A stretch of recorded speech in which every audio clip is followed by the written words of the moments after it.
पहला हो गया ये 1 1 और मैनी 1 1 1 और और 2 है या नहीं है। लाइन तो हमेशा क्या होता है R2 R में 1 1 और 2 होती है। तो ग्राफ बना के देख लो, रेंज भी पूरी आएगी R और एक इनपुट पर एक आउटपुट निकलता है। तो पहला वाला तो 1 1 और 2, तो इनवर्स पॉसिबल है। तो इनवर्स निकालने के लिए अपना डायरेक्ट लिख रहा हूँ, वो तरीका मैंने बता दिया। मोड के अकॉर्डिंग कैसे लिखना है, let fx equal to y मानना है, उस तरीके से करके आना है। अब मैं सीधा ही रख देता हूँ, तो मैं रिप्लेस कर रहा हूँ यहीं पे x की जगह आपस में इंटरचेंज कर दिया है। ओके, x की जगह y, y की जगह x। तो आप क्या निकाल लो, y निकाल लो। ये आपका क्या हो जाएगा, तो 4 माइनस एक्स बाई 3। तो एफ इनवर्स एक्स बराबर 4 माइनस एक्स बाई 3। तो ये तो उल्टा हो जाएगा, उल्टा बात वही है, तो आठ तो आ ही रहेगा।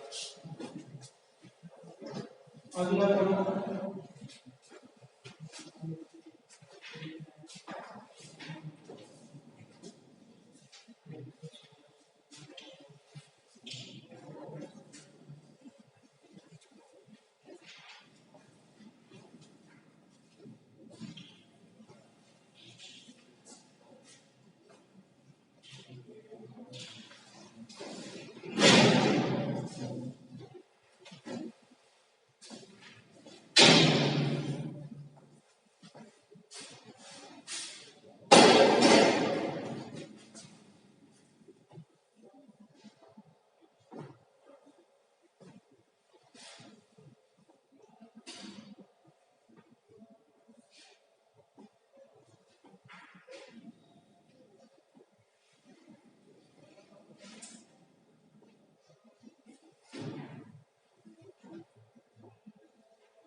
दूसरा वाला 1 1 और 2 है या नहीं है।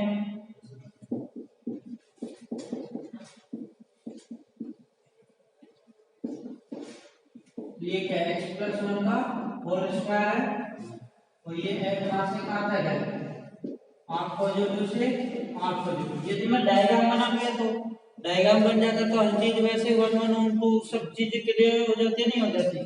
तो इसका डायग्राम कैसा जाएगा, -1 पे 0 आएगा। ये पूरा डायग्राम तो ऐसे होता है, लेकिन कहां तक बनाना है हमको, 8 पॉजिटिव से बनाना है। तो कैसा आएगा, यहाँ पे भी ओपन आ जाएगा, ऐसे ही जाएगा नहीं जाएगा। तो ये भी x बराबर ये लोग पे ये है। तो इसकी रेंज क्या है, 1 1 तो ही है, लेकिन रेंज क्या है इसकी, 1 से infinity, not equal to O domain. तो ये क्या है, 1 1 तो है, लेकिन ऑन टू नहीं है, क्या है ये, इनटू। तो इनवर्स नॉट पॉसिबल।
तीसरा वाला क्या है,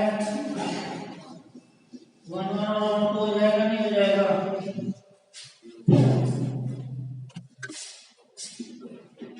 fx equal to x square, 8 positive से 8 पॉजिटिव है, इसे डायग्राम बनाए तो इसका कैसा आएगा, यहाँ ओपन है ये है नहीं है, तो रेंज किसके इक्वल है,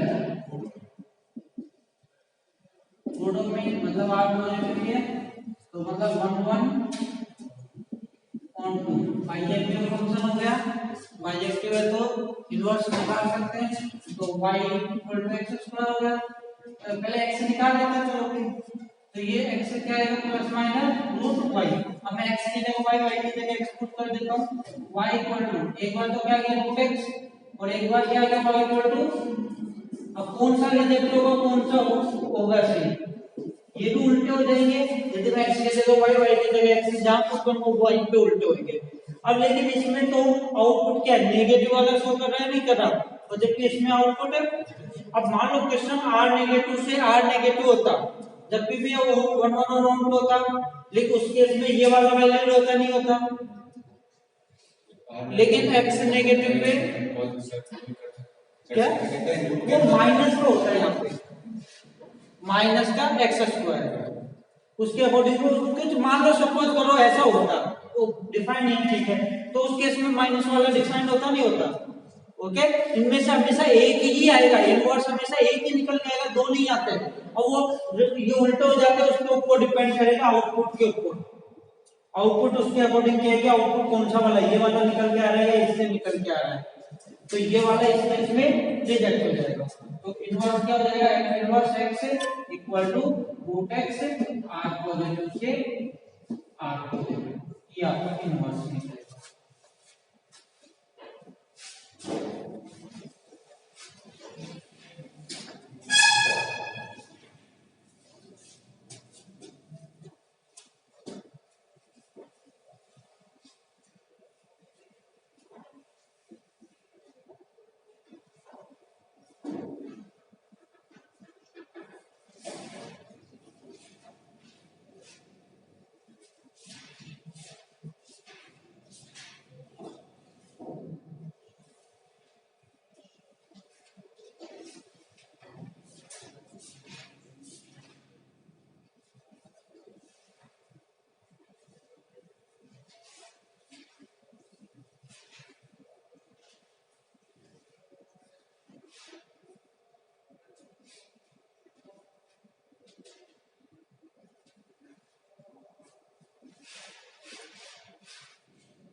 हो गया, फोर्थ वाला क्या है, x माइनस 1 का होल स्क्वायर है ना, तो ये वैल्यू 1 होगा नहीं होगा, r पॉजिटिव पे बनाना है कर, ये x minus 4 fx equal to क्या है, x माइनस 1 का होल स्क्वायर, r पॉजिटिव से r पॉजिटिव, तो x इक्वल टू 1 की तरफ शिफ्ट हो जाएगा, ये जाएगा वैसा आएगा नहीं आएगा, तो ये कैसा हो गया, यहाँ ओपन कर लो, मैनी 1 ऑन 2 एंड 2, वैसे तो इनवर्स यहीं से पता चल गया, नहीं निकाल सकते, फिर भी आप बताओ ऑन 2 एंड 2 है,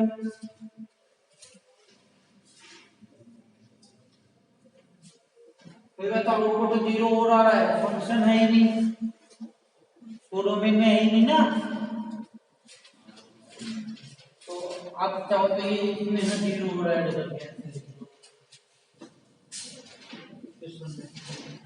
तो ये क्या है, ऑन टू हो जाएगा ना, क्लियर है, ऑन टू हो जाएगा, 0 से इंफिनिटी आ रहा है ऑन टू।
वैसे तो ये ओड फंक्शन है या नहीं है, बताया था। तो इसका मतलब यदि E1 में रेंज 0 से इंफिनिटी आ रही है तो ओड के लिए तो आराम से मान इंफिनिटी से 0 आ जाएगी, नहीं आ जाएगी, बोलो आ जाएगी नहीं आ जाएगी। यदि E1 पे रिपीट नहीं होगा तो ओड पे भी नहीं होगा, क्योंकि फर्स्ट क्वाड्रेंट का कॉपी किसमें होगा, थर्ड क्वाड्रेंट में। तो ये लगातार x बढ़ेगा तो बढ़ेगा नहीं बढ़ेगी ये वैल्यू।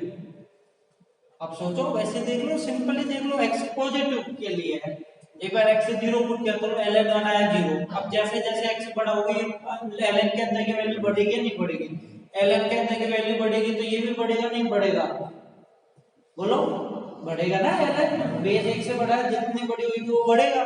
और दूसरी बात, इंफिनिटी पे जाके इंफिनिटी आएगा नहीं आएगा, इंफिनिटी पे इंफिनिटी आएगा ना। तो ये क्या हुआ, वैसा ही थर्ड क्वाड्रेंट में बनेगा तो 1 1 हुआ या नहीं हुआ, तो फिर रिपीट हो सकता है क्या। ये आप डेरिवेटिव करके देख लो, डेरिवेटिव इसका क्या होता है 1/√1 plus x square, always increasing function है। तो ये क्या हुआ 1 1 हुआ, ऑलवेज इंक्रीजिंग है तो माइनस इंफिनिटी पे सबसे कम मिलेगा, प्लस इंफिनिटी पे ज्यादा मिलेगा, तो माइनस इंफिनिटी पे तो माइनस इंफिनिटी मिल जाएगा।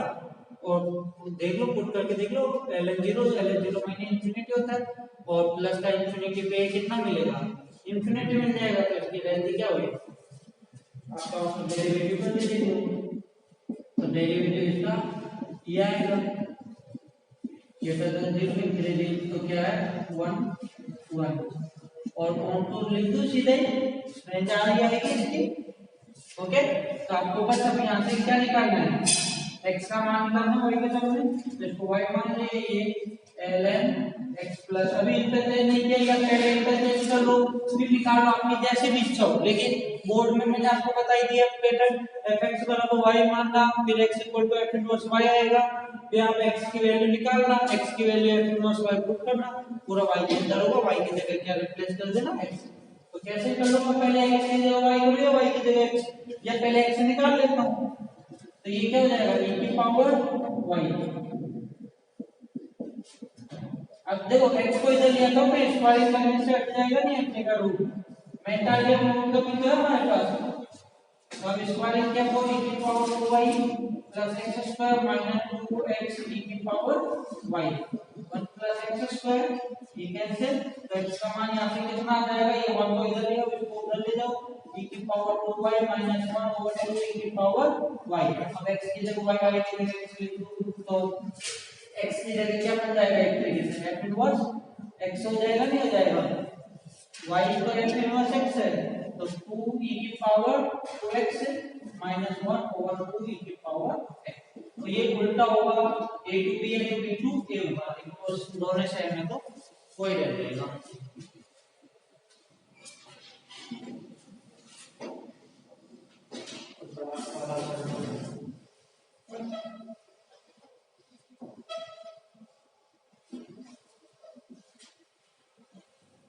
आपका ये चैप्टर आज हो जाएगा कंप्लीट अभी थोड़ी देर में।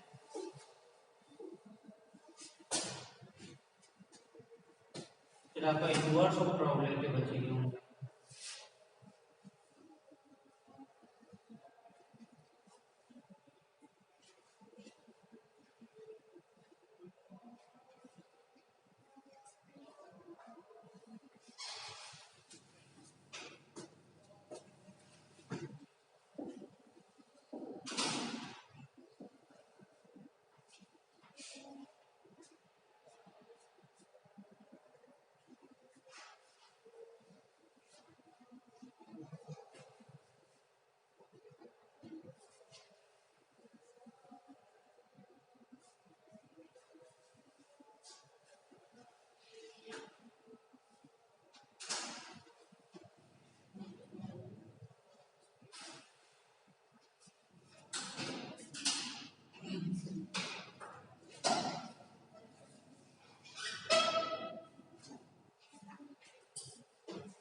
अगला हो गया, अगले के कहेंगे देखोगे या तो परफेक्ट स्क्वायर बना के देख लो, डायग्राम से ज्यादा जल्दी बन जाता है। या मैंने बताया था वर्टेक्स निकालो minus divide 4 minus D by 2 minus divide 4 ऐसे, या इससे अच्छा तो परफेक्ट स्क्वायर बना के देख लो। तो डायग्राम क्या आएगा, -1 पे सबसे कम मिलेगा 2, -1 पे सबसे कम 2, तो इसका मतलब डायग्राम ऐसा आएगा। 1 से चालू है मेरे पास, तो मेरे को तो 1 से ही बनाना है, तो ये भी गायब। तो 1 पे x इक्वल टू 1 है ये, तो x इक्वल टू 1 पे ये कितना आया, 6 आया, नहीं आया, तो डायग्राम ये हुआ। तो 1 1 तो है ही, और रेंज क्या है 6 से इंफिनिटी वही मिल रही है, तो 1 1 और 2, तो बस निकाल fx को क्या मान लो, y equal to x square plus 2x plus 3। या तो आप इससे देख लो, या तो परफेक्ट स्क्वायर बना के x को उधर लेके रूट लेके देख लो, नहीं तो y को उधर ले लो, x के अंदर क्वाड्रेटिक मान लो। आप तो इससे कर लेता हूं मैं, वैसे तो इससे भी हो जाएगा। ओके, तो कैसे भी कर लो जो इजी लगे। ओके, लेकिन मान लो ये नहीं बना तो आप इससे परेशान भी मत होना, फिर तो क्या बन जाएगा, ये मान लो डिफिकल्ट बनना हो तो आप तो कैसे कर लेना, उसको उधर लेके क्वाड्रेटिक मान के मैं इससे कर लूं। फिर अभी तो y equal to x plus 1 का होल स्क्वायर प्लस 3, तो x plus 1 equal to plus minus root में y माइनस 3 हो जाएगा, नहीं हो जाएगा क्या, ओ सॉरी x प्लस 2, मैं x की जगह y की जगह x रिप्लेस कर देता हूं एक बार, ये रिप्लेस हो गया। तो ये क्या हो गया, फिर कैंसिल करना बाद में, पहले मत कर देना। अब ये उल्टा हो जाएगा ना, ये जो उल्टा क्या होगा, जब ये उल्टा होगा, ये ध्यान रखना x की जगह y की जगह x रिप्लेस करोगे जब, तो y की वैल्यू क्या है, एक बार तो -1 प्लस रूट में x माइनस 2, एक बार -1 माइनस रूट में x माइनस 2। क्या ये कभी यहाँ पर दे देगा क्या, तो ये रिजल्ट ये दे देगा, पुट करके देख लेना। तो f इनवर्स x बराबर क्या आ गया, रूट में x माइनस 2 माइनस 1, जिसके लिए क्या डिफाइन हो जाएगा, 6 to infinity comma 1 to infinity, ये आपका आंसर आ जाएगा। क्लियर है, इनवर्स फंक्शन बस यही है, और कुछ नहीं है। अब लेकिन बहुत सारे फंक्शन ऐसे होते हैं जिनका अपन इनवर्स निकाल ही नहीं पाते, जैसे x प्लस साइन x हुआ, क्या आप उसका इनवर्स निकाल दोगे, क्या x की वैल्यू निकाल सकते हो क्या y के टर्म्स में, बोलो, नहीं निकाल सकते ना। ओके, तो फंक्शन का नाम नहीं आता तो उनकी उसकी जगह आप कभी भी ऐसा आ जाए तो वो तो पूछेगा वो क्वेश्चन। जैसे ग्राफ है तो ग्राफ मैंने बता ही दिया था आपको एफ का बनाओ, y इक्वल टू x के सापेक्ष क्या ले लो, इमेज ले लो, बनवाया था मैंने उसके इनवर्स। तो जो क्योंकि वो वहां से अपन x को सेपरेट कर ही नहीं सकते, लेकिन किसी एक पर्टिकुलर वैल्यू पे पूछ सकता है कि इसका इनवर्स, जैसे y equal to x plus sine x दे दिया, मैं आपसे बोलूं कि आपको f inverse y, f inverse pi निकालना है, एफ इनवर्स पाई, जैसे मैंने आपको क्या दे दिया, F x equal to x plus sine X, और ये डिफाइंड है जो भी है आपको, तो आपको एफ इनवर्स पाई निकालना है, क्या निकालना है, पाई। तो आप क्या करोगे, एफ को इधर लेके जाओगे, बोलो, x या x की जगह y, y की जगह x पुट कर दो, तो आपको क्या निकालना है, फिर x इक्वल टू पाई पे y निकालना है, या आपको f को उधर ले जाएगा, ऐसे देखिए f इधर गया तो ये आ गया इक्वल टू x आ गया, तो इसका मतलब क्या हो गया, ये क्या बनना चाहिए, पाई। अब आपको ऐसे तो वैल्यू निकाल, कैलकुलेशन से तो निकाल नहीं पाओगे कि आप x plus sine x equal to pi करके x का मान ऐसे निकाल लो, ऐसे नहीं आएगा, आपको वैसे ही डायरेक्ट कोई वैल्यू ऐसे पुट करनी पड़ेगी कि इससे आंसर क्या आ जाए, पाई। कैलकुलेशन इजी होगी, ऐसी वैल्यू यूज होगी। तो बताओ इसमें ऐसे क्या वैल्यू पुट करोगे, बोलो, पाई पुट कर दे आ जाएगा। तो फिर एक बार ये भी ध्यान रखना कि आपको जो इनपुट है वो गिवन होगा ना, उसके अकॉर्डिंग पुट करना, उसके अंदर से मान लो दो अलग अलग वैल्यू पे पाइप न लगा हो तो एक इनपुट होगा, उसमें जो एक वैल्यू मिलेगी तो वो वैल्यू का यूज लेना है। जैसे इसमें क्या पुट कर दो, put x equal to pi, that inverse sin pi 0 हो जाता है, तो ये इनवर्स पाई पाई है, लिख लो ये लिख लिया आपने। अब ऐसे दो तीन क्वेश्चन, चार पांच क्वेश्चन अनंत डेरिवेटिव में भी थे, इनवर्स वाले का डेरिवेटिव क्या होगा, इस तरह का पर्टिकुलर वैल्यू पे पूछ रहा था, तो उस टाइप के क्वेश्चन भी कर सकते हैं।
देखो ये क्वेश्चन मैं बताऊंगा कैसे क्या करना है, आपको क्वेश्चन लिखो।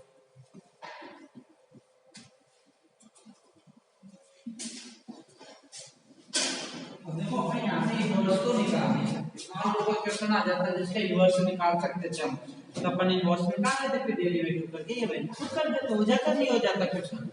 ओके, अब कभी कभी क्या होता है, बहुत फंक्शन ऐसे होते हैं जिनका आप इनवर्स नहीं निकाल पाओगे, x की वैल्यू y के फंक्शन में नहीं निकाल पाओगे आप। ओके, इनवर्स तो निकल जाएगा, x की जगह y लिख दो, y की जगह इनवर्स तो आ गया, लेकिन उसकी अपन है ना y की वैल्यू को फिर x के टर्म्स में नहीं लिख पाएंगे, मतलब इनवर्स को पूरा x में नहीं लिख पाएंगे।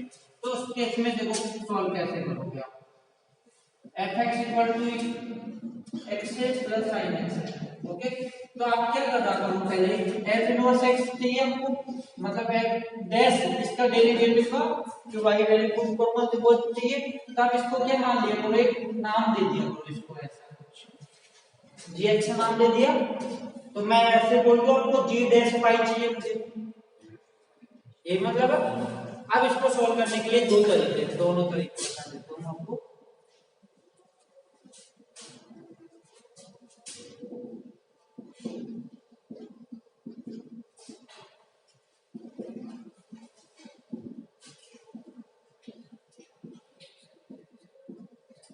देखो एक जगह पे कई स्टेप को उधर ले जाओ। हमारा टारगेट क्या है? अब ऐसे में बोलो f इनवर्स x का डेरिवेटिव करेंगे फिर x equal to pi put करेंगे। मैं इस चीज को ऐसे बोल सकता हूं ना कि मुझे कि g डैश पाई चाहिए मुझे, यही है। यहाँ पे x equal to pi put कर दो डेरिवेटिव, तो वो g डैश पाई चाहिए ना। तो मैं क्या कहूंगी इनवर्स से जब तक हटेगा नहीं मेरे को दिक्कत आती है डेरिवेटिव में करने में। तो मैं इनवर्स को ये दो तरीके से हटा सकता हूं। एक तो f इनवर्स उधर जाएगा तो क्या बनेगा f gx बनेगा। ओके, अब क्या कर लूं इसका डेरिवेटिव कर दूं। तो पहले मैं इसकी यहां तक पकड़ा तो f का f डैश हो जाएगा फिर g dash x equal to 1। Okay, अब मेरे को चाहिए क्या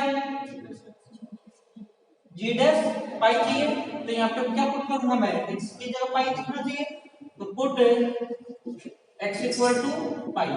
तो f dash g pi g dash pi equal to 1। अब मेरे को किसकी वैल्यू चाहिए g पाई की, ये तो मैं निकालूंगा ना तो इसकी वैल्यू से g पाई की वैल्यू चाहिए मेरे को। g पाई का मतलब क्या चाहिए g पाई का मतलब क्या हो गया मेरे पास f इनवर्स पाई, ये हो गया f इनवर्स पाई का मतलब मैं f को उधर ले जाऊं, मेरे को ये चाहिए ना। तो मेरे पास fx इक्वल टू क्या है x प्लस साइन x है, तो मैं f को उधर ले गया तो f inverse x plus sine pi equal to x। तो बताओ ये पाई कब मिलेगा at x equal to pi. अब आपको ऐसे सोचना है कि पाई कब मिलेगा, तो x इक्वल टू पाई कब मिलेगा तो f inverse pi equal to pi हो गया, ये इक्वेशन 2। तो मैं यहाँ पे क्या पुट कर दूंगा f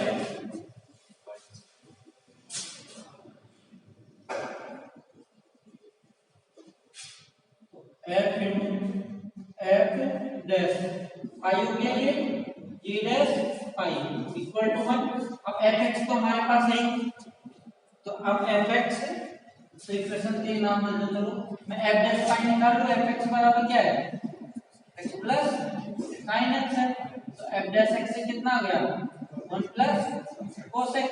तो f डैश पाई कितना हो गया 1 प्लस cos पाई का मतलब कितना होता है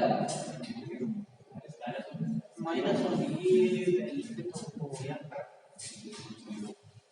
तो g डैश पाई कुछ भी हो सकता है, वो इनवर्स से इस वैल्यू पे इनवर्स को कुछ दिक्कत करेगा। ओके, और वैल्यू पे नहीं निकाल सकते, तो ये तो वैल्यू चेंज होगी। लेकिन तरीका समझ में आ गया नहीं आया बोलो, तरीका आया नहीं आया समझ में बोलो। तो अब यहाँ से मान लो ये 0 आ गया, वो तो 0 इंटू कुछ भी करो पॉसिबल ही नहीं होगा, ये वो गलत आ गया बस। वो मतलब इसका मतलब है कि ऐसा कुछ कर नहीं सकते वो इनवर्स वैल्यू पे। ओके, लेकिन तरीका पहचान में आ गया, ये करना है अपन ऐसे करते हैं। इस क्वेश्चन को रहने देते हैं, इसकी जगह अपन क्या कर देते हैं सेकंड ऑर्डर कर देते हैं, याद है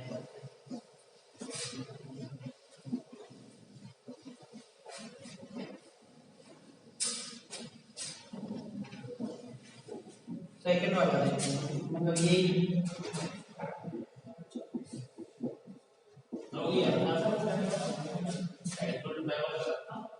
x इक्वल टू जो वो गलत नहीं था क्वेश्चन, उसके अकॉर्डिंग वैल्यू सेट नहीं हो रही, उस हिसाब से वो इनवर्स उस वैल्यू पे नहीं आ पाएगा। अब फिर लास्ट में अपन ने वैल्यू पुट की, वो 0 आ गया f डैश पाई, तो 0 इंटू जी डैश पाई बराबर 1 हो गया। मतलब उस इनपुट पे वो आउटपुट ही नहीं था, ऐसा कुछ वहां पे ये बता रहा था अपन को। अपन जैसे कर्व बनाऊं, मैं बोलूं साइन एक्स बनाया, अब मैं बोलूं x इक्वल टू 2 पर इसका डेरिवेटिव निकालो, मतलब ऐसी वैल्यू पे आउटपुट निकालने के लिए बोल दिया, या इनवर्स से बोल दिया कि f डैश 2 निकालो। f डैश 2 आ सकता है क्या, साइन का आउटपुट तो मैक्सिमम -1 to 1 होता है, तो वैसी चीज होगी। इस पे मिल जाना चाहिए वैसे शायद क्वेश्चन। देखो क्या करोगे, वही fx बराबर क्या है अपने पास x प्लस साइन x है। ओके, तो हमको क्या निकालना है, तो आप क्या करोगे f डैश x बराबर क्या मान लिया करो dx। तो ये f उधर जाएगा तो f जी एक्स बराबर x। तो डेरिवेटिव क्या है तो f डैश जी एक्स जी डैश x बराबर 1। अब पुट क्या करूंगा मैं वो g डैश पाई चाहिए, g डैश पाई तो चाहिए, इसका मतलब f dash derivative f inverse x का डेरिवेटिव करके x equal to pi put करूं या g डैश पाई पुट ये बात है ना। तो put x equal to pi, तो ये क्या आ गया f डैश g पाई और g dash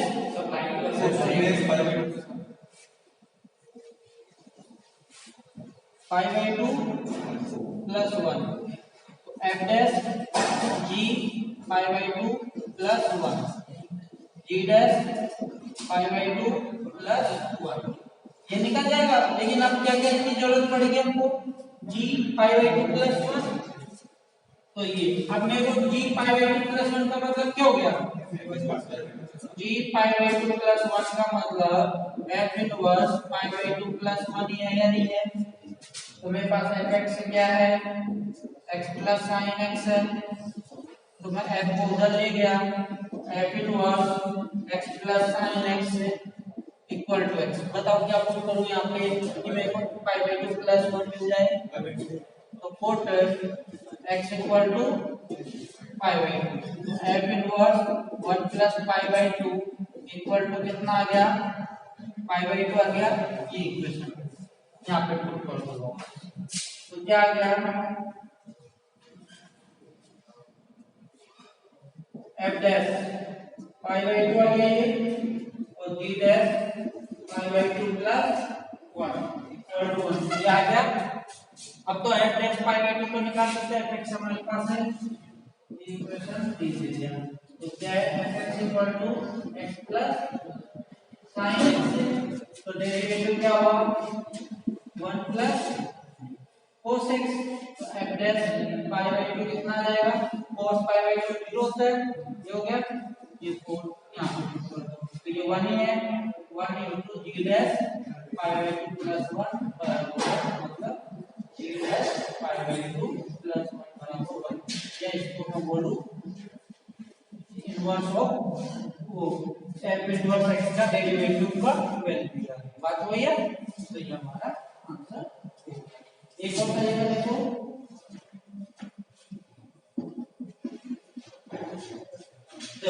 f inverse x बराबर क्या है gx। दो तरीके से हटा सकते हैं ये बताए तो उधर लेंगे या यहाँ पे क्या कर सकता हूँ मैं put x equal to fx।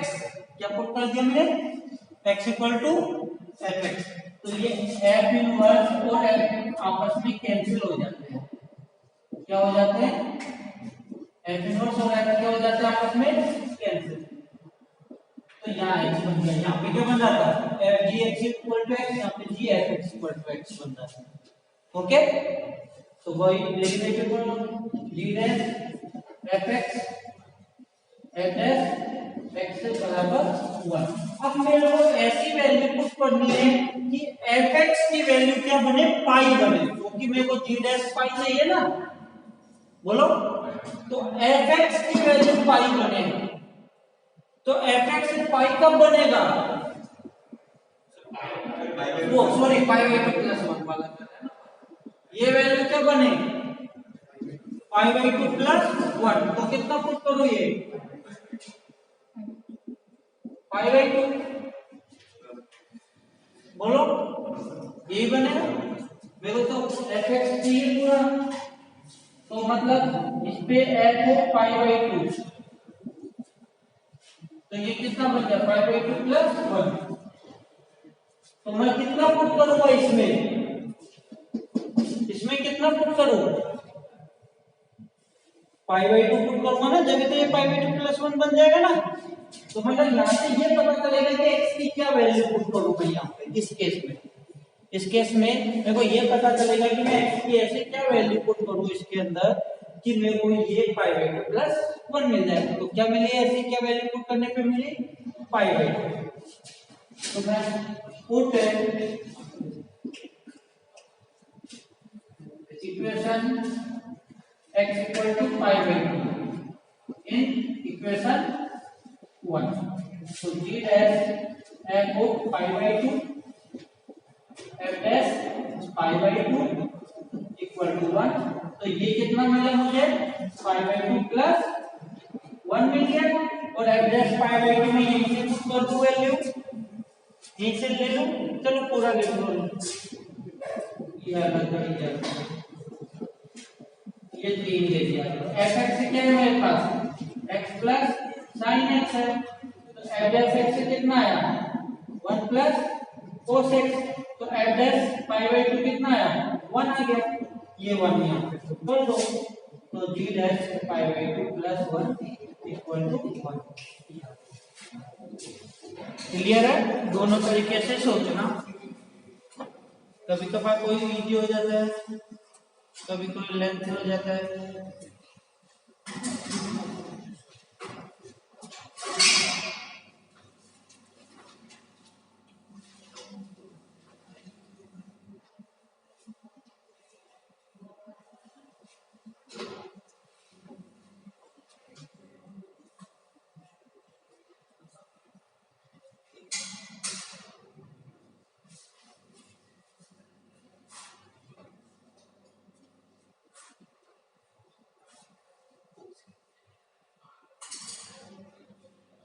कभी भी ऐसा कोई इनवर्स वाला हो इक्वल टू gx मान दिया कि g के बारे में सोचा करो, इनवर्स को उठा के क्वेश्चन हो जाएगा।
अगला क्वेश्चन लिखो, if gx be the inverse of fx, if gx be the inverse of fx, if gx be the inverse of fx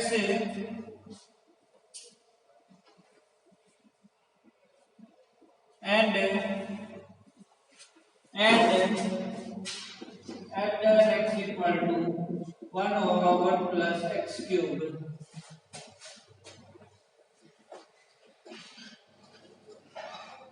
and ये लिख लो, then find g dash x, then find g dash x in terms of gx, then find g dash x in terms of gx.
हो गया?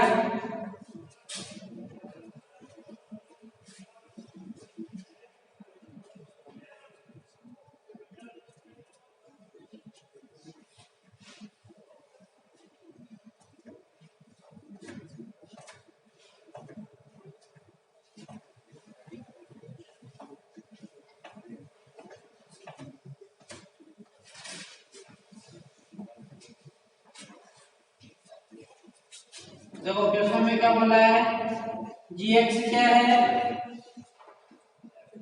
f inverse x का, यही तो बोला ना। देखो क्वेश्चन जे में क्या निकाला है, बोलो क्या बोली है, inverse gx is inverse of fx का इनवर्स क्या है gx। मेरा टारगेट क्या निकालने के लिए बोला आपको, g डैश x, ये आपको गिवन है। ओके, अब ये दो तरीके से कर सकते हैं इसको भी, वही x की जगह क्या पुट कर दो fx, या f को उधर ले जाओ। क्लियर है? तो अपन बोलो, आप बोलो तो वैसे कर देता हूं, f को उधर ले जाए, दोनों से करके देखा तो मैंने तो ये हो गया। अब क्या कर दो, डेरिवेटिव, तो g डैश x बराबर 1, ये k में तो g डैश x से चाहिए, वो कितना आया, ये आया, और f डैश x मेरे पास है, तो x की जगह यहाँ क्या है, तो यहाँ पे भी x की जगह gx पुट करोगे, 1 ओवर में हो रहा है, तो 1 कहाँ पे चले जाएगा, तो 1 प्लस gx का होल क्यूब, ये हो गया। आप चाहो तो इसको ऐसे भी कर सकते हो, f इनवर्स x बराबर क्या है, gx, x की जगह मैंने क्या पुट कर दिया fx, तो ये आ जाएगा, क्या जाएगा, आवाज नहीं, ये आ गया। तो यहाँ पे क्या करोगे, f डैश x बराबर 1, f डैश की वैल्यू क्या है, वो पुट कर दो, f डैश x क्या है,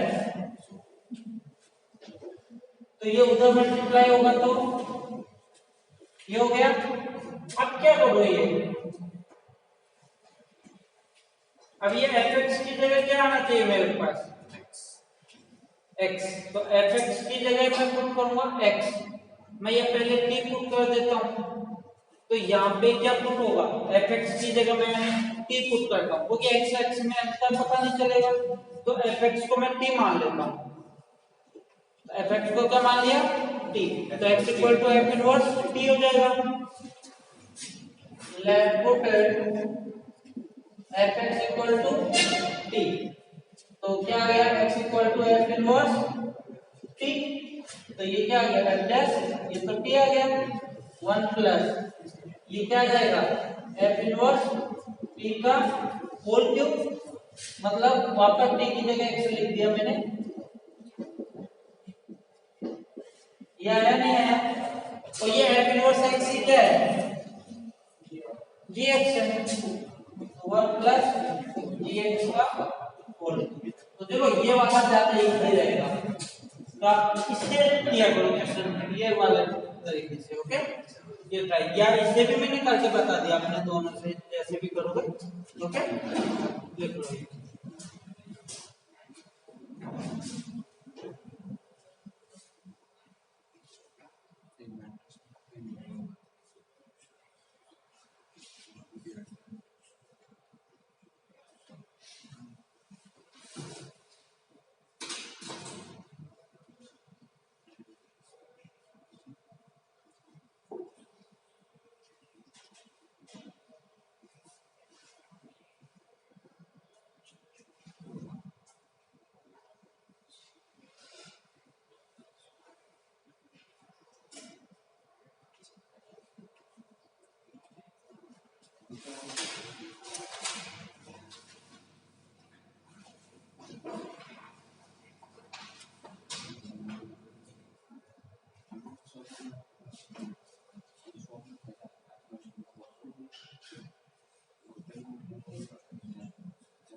क्लियर है, कोई डाउट है इनमें तो पूछ लो। तो आपका ऐसे ही क्या करो, एफ को उधर लेकर जाके उससे, चलो ये बताओ मेरे को एफ इनवर्स एक्स बराबर एफ एक्स को सोल्व करना है, तो क्या लॉजिक लगाओगे, कोई आपको एफ एक्स गिवन है, ओके, या एफ इनवर्स एक्स गिवन, इनमें से कोई एक चीज गिवन है, चलो बताओ एफ इनवर्स एक्स का इनवर्स निकालना तो वो एफ एक्स से आता नहीं आता, हो जाएगा ना। चलो ये बताओ एफ इनवर्स एक्स बराबर एक्स को सोल्व करना हो या f x equal to x को सोल्व करना हो, वो सॉरी एफ इनवर्स एक्स बराबर एफ एक्स को सोल्व करना है, तो कैसे करो,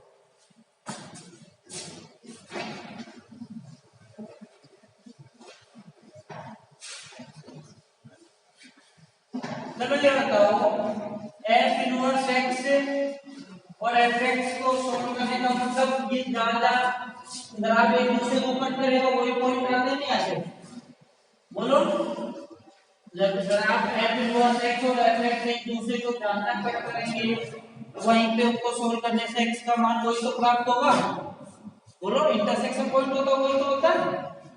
तो मैं ये बताऊं एफ इनवर्स एक्स और एफ एक्स एक दूसरे को कहां पे कट कर सकेंगे, एफ एक्स का कर्व मैंने आपको बताया, कुछ भी बना लो रैंडमली, उसका इनवर्स का कर्व कैसे बनता है, y इक्वल टू एक्स के अबाउट में ले लेते हैं, तो वो एक दूसरे को इंटरसेक्ट कहां करेंगे, हाँ एक बार आप बना के देखो ना, अपनी कुछ भी रैंडमली बना लो एफ एक्स का कर्व,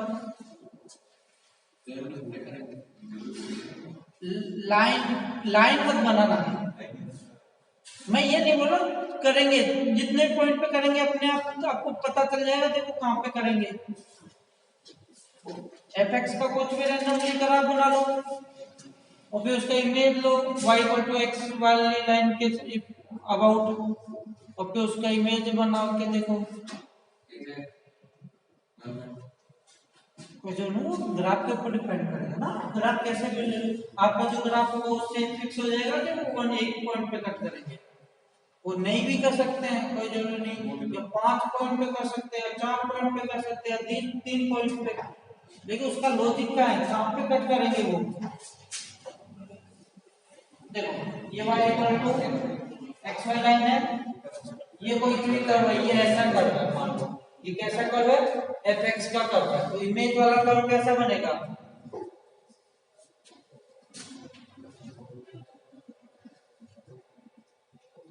ऐसा बनेगा नहीं बनेगा बोलो ये एफ एक्स का कर्व है तो ये एफ इनवर्स एक्स का है या नहीं है तो ये इंटरसेक्ट कहां करेंगे हमेशा बोलो इंटरसेक्ट यहीं पे करेंगे नहीं करेंगे y equal to x y line पे करेंगे नहीं करेंगे हमेशा बोलो कोई डाउट है इसमें जो भी एक कर्व एक दूसरे को कट करेंगे कहां पे करेंगे y equal to x y line पे अब मैं आपसे ये बात बोल सकता हूं क्या ये मान लो ये f(x) है ये y equal to x y line है ये इनवर्स x का करा मेरे को मान लो इन दोनों को सोल्व करके x का मान निकालना है या मैं इन दोनों को सोल्व करके x का मान निकालूं बात देखिए या नहीं बोलो इन दोनों का जो इंटरसेक्शन पॉइंट होगा इनका भी तो वही है या इन दोनों को सोल्व कर लो या इन दोनों को सोल्व कर लो या इन दोनों को सोल्व कर लो तीनों का एक ही आइडिया नहीं आएगा इंटरसेक्शन पॉइंट और इन दोनों को सोल्व करूंगा तो लेंथ हो जाएगा क्योंकि fx की मदद से इनवर्स से निकालूंगा इनवर्स लेंथ से जा रहा हो तो सोल्व करना डिफिकल्ट हो जाएगा बोलो y इसके लिए इजी हो जाएगा नहीं हो जाएगा या आपको f इनवर्स x का ग्राफ गिवन है और आपको इन दोनों के लिए करना है इन दोनों को सोल्व करो बोलो यही होगा अब लेकिन एक पर्टिकुलर केस में कोई हमेशा जरूर नहीं कि ये fx ये इस वाली लाइन पे ही कट करे एक पर्टिकुलर केस है वो क्या है जैसे ये y का x लाइन है इसके परपेंडिकुलर कोई लाइन है इसका इमेज कैसा आएगा ये लाइन ही आएगी नहीं आएगी वापस बोलो ये खुद ही आएगी नहीं आएगी आएगी नहीं आएगी जैसे y इक्वल टू एक्स है इसका इनवर्स से क्या हुआ वही आएगा नहीं आएगा बोलो तो मैं एफ एक्स और एफ इनवर्स एक्स को सोल्व करूंगा तो हमेशा हर पॉइंट पे बराबर आएंगे नहीं आएंगे बोलो एफ एक्स इक्वल टू आपके पास एक्स है मैं बोलूँ इसको सोल्व करके एक्स का मान निकालो तो एफ इनवर्स एक्स भी तो एक्स ही आएगा नहीं आएगा भाई तो ये दोनों को एक्स इक्वल टू एक्स हो गया नहीं हुआ तो हर पॉइंट पे क्या हो गए तो वो इमेज का इसका इमेज भी है तो वहां पे इसी के ऊपर ही आएगा नहीं आ जाएगा तो वहां पे इंटरसेक्शन पॉइंट वही हो जाएंगे नहीं हो जाएंगे हर पॉइंट हो जाएगा नहीं हो जाएगा एफ एक्स और एफ इनवर्स एक्स का उस केस में कोई जरूरी नहीं कि इस लाइन के ऊपर ही आए बस एक यही पर्टिकुलर केस है जब इनवर्स वापस वही हो जाएगा तो वो कब होगा जब ओनली लाइन के केस में ही पॉसिबल है जो इसकी क्या हो परपेंडिकुलर चल रही हो इसके ऊपर परपेंडिकुलर चल रही हो लाइन वाला केस पॉसिबल है और नहीं है क्लियर है तो ये लिखो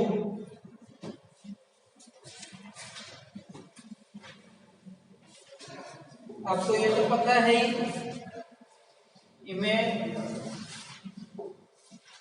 एफ इनवर्स एक्स का क्या मतलब होता है y इक्वल टू x के सापेक्ष क्या ले लो इमेज वही क्या होता है fx मैं बोल देता हूं आप अपनी लैंग्वेज में लिख लेना पहले देख लो fx और f इनवर्स x का इंटरसेक्शन पॉइंट के लिए इंटरसेक्शन पॉइंट कहां पे होता है intersection point y equal to x पर होता है बट हर केस में ये जरूरी नहीं है बता दिए जिसमें इनवर्स वो हो जाए तो वो निकालने के लिए वो लाइन होगी उस केस में तो वो क्वेश्चन पूछेगा नहीं अपन से नॉर्मली क्लियर है पूछेगा क्या इस केस में तो नॉर्मली पूछेगा नहीं पूछेगा तो आप कर बना के आपको देखना पड़ेगा ये पर्टिकुलर तो इसके लिए क्या होगा, यदि आपको fx equal to f inverse x को सोल्व करना है तो आप fx इक्वल टू fx और y इक्वल टू x को सोल्व कर लो, या f इनवर्स x और y इक्वल टू x को सोल्व कर सकते हो। क्लियर है? लिख लो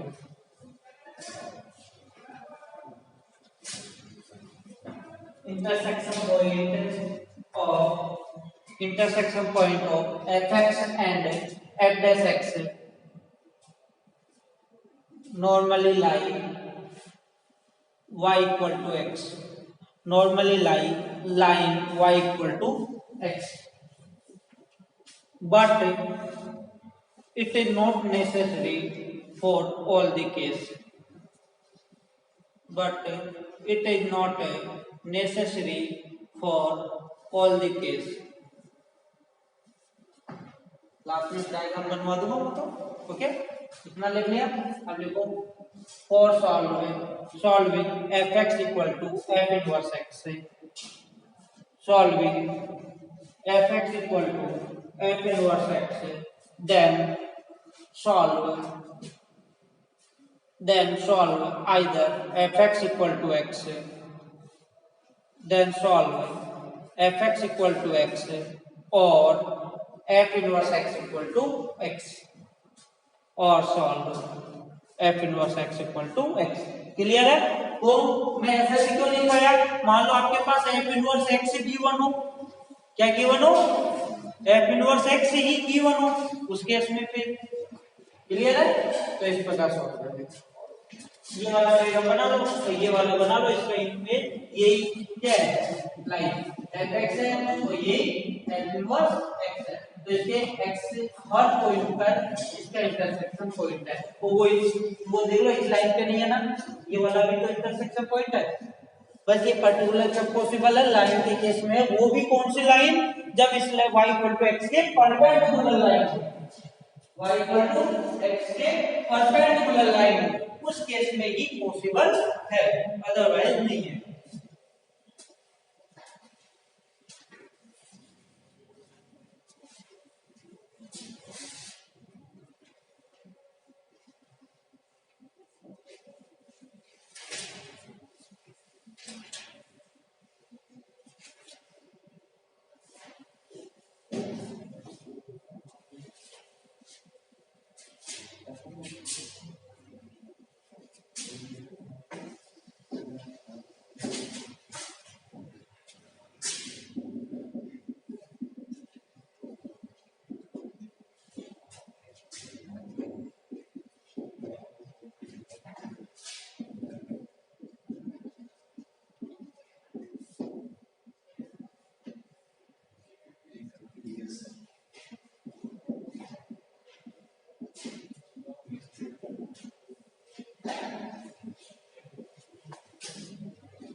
इनवर्स का इनवर्स तो fx ही आएगा, दो का इनवर्स ले लो, बात नहीं तो है। जैसे इसका इमेज ये ले लिया, फिर वहां पे इमेज इसके इनवर्स को निकालो, तो वहां पे यही तो मिल जाएगा। वो कोई पर्टिकुलर केस में x हो जाएगा, वो बात अलग है, y इक्वल टू x लेके देखोगे तो आप, वो तो एक पर्टिकुलर केस होगा। जैसे ये है तो f इनवर्स x निकालोगे तो लेंथ हो जाएगा ना, कभी कभी तो कोई क्वेश्चन ऐसा आ जाएगा कि इनवर्स आप x नहीं निकाल पाओगे, तो आप किसको सॉल्व कर लो, ये इस केस में। और ये ऐसा कर लो है कि क्वाड्रेटिक टाइप है, तो ये तो है नहीं कि इस लाइन के परपेंडिकुलर को लाइन हो गई नहीं है ना, तो इसका मतलब क्या हो गया, तो fx equal to x inverse x को सॉल्व करने के लिए fx इक्वल टू किसको सॉल्व कर लो, x। ये मान लो f इनवर्स x होगा तो f inverse x equal to x को सॉल्व कर लो तो x square minus x plus 1 equal to x x square minus 2x plus 1 x minus 1 का whole square x equal to 1 x equal to 1 पे fx और f inverse x दोनों ही बराबर हो जाएंगे। मतलब f1 भी 1 होगा और f इनवर्स 1 भी इक्वल होगा, दोनों जितना भी आएगा 1 आएगा शायद दोनों से इक्वल हो जाएगा वो, क्योंकि y इक्वल टू x वाला पे मिलेंगे।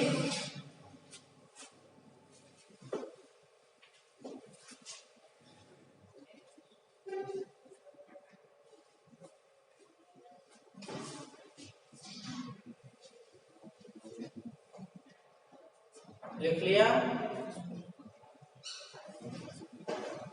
एक लिख लो कंपोजिट फंक्शन, लिखो कंपोजिट फंक्शन। वैसे तो करवाया हुआ है, जैसे f ऑफ x निकालना है कोई चीज है, f g x निकालना है, g x से गिवन है, f x से गिवन है, वो वाली चीज है। लिख लो कंपोजिट फंक्शन।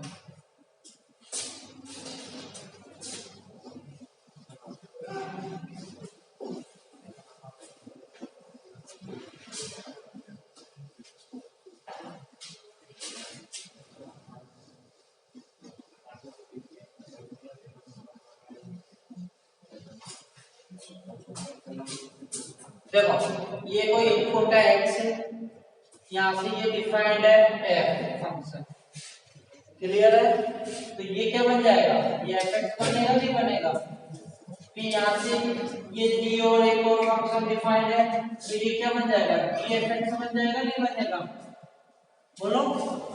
मैं ये बोल सकता हूँ fx के लिए इनपुट x है, g के लिए इनपुट क्या है, fx है, g के लिए इनपुट fx है ना, g वाला आंसर जब आएगा जब fx की वैल्यू पता हो, तो ये यहाँ से यहाँ तक के में कैसे डिफाइंड होगा फंक्शन, फाइनल ये इनिशियल इनपुट हो जाएगा g ऑफ f, इसको ऐसे भी लिख सकते हैं, इसका मतलब g f x होता है। पहले ये ऐसे मत करना है, तो ऐसे नहीं, फाइनल तो ये ना, फाइनल तो ये वाला निकाल के देगा, तो g ये इसके लिए इनपुट बन जाएगा g के लिए, तो g f x और f के लिए इनपुट x बन जाएगा। तो ये इस प्रकार से जैसे मैं इसको a मान लेता हूँ, इसको b मान लेता हूँ, इसको c। x के लिए क्या है इनपुट, f कहां से कहां तक डिफाइंड है, a टू b में डिफाइंड है या नहीं है? f के लिए इनपुट a हो गया तो b हो गया, b का मतलब ये fx। g के लिए क्या हो जाएगा इनपुट, b हो गया, तो ये c हो गया।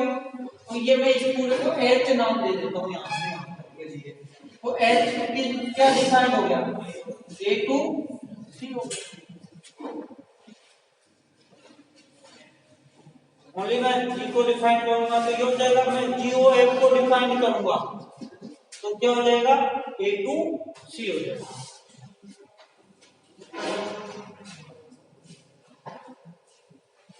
एक क्वेश्चन कर लो इसका, तो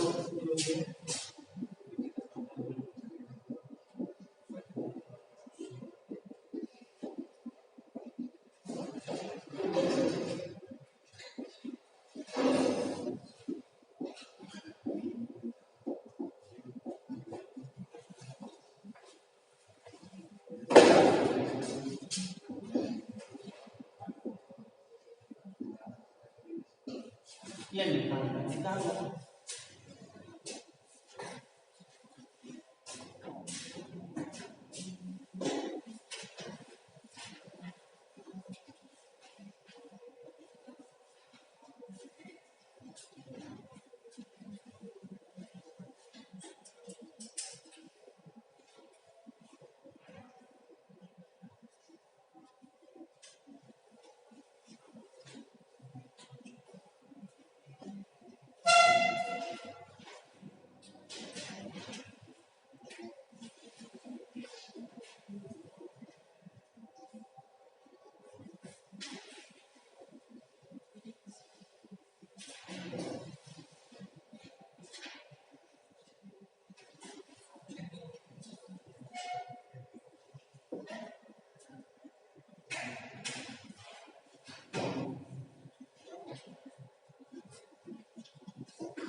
हो गया ये तो निकाल सकता है f ऑफ g का मतलब क्या है f gx कितना है माइनस का 4x माइनस 9 f का क्या है x की जगह ये है तो 2 माइनस का 4x माइनस 9 प्लस 3 तो माइनस का 8x minus 15 g over f निकालना हो तो g fx हो गया तो fx कितना है 2x प्लस 3 तो माइनस का 4 2x प्लस 3 माइनस 9 तो माइनस का 8x है ये क्लियर है। चलो ये बताओ मेरे को ये डिफाइन करना होता तो कहां से कहां तक होता ये मान ले a टू b मानो ये b टू c मानो